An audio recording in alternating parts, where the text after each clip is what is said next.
Worried about losing your contacts, photos, or messages?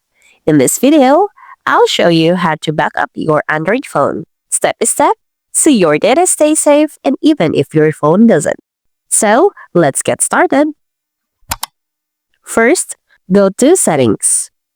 Scroll down to Google. Click All Services. Then scroll down again and look for Backup. Make sure Backup to Google One is turned on.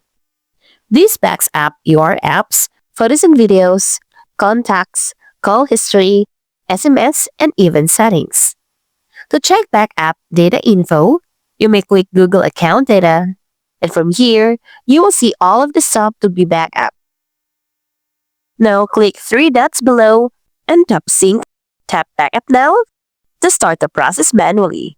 And that's it. Your data is safely stored in your Google account. Now your Android phone is backed up and your data is safe. Like, share, and subscribe for more easy tech tips like this. Thanks for watching and see you in the next one.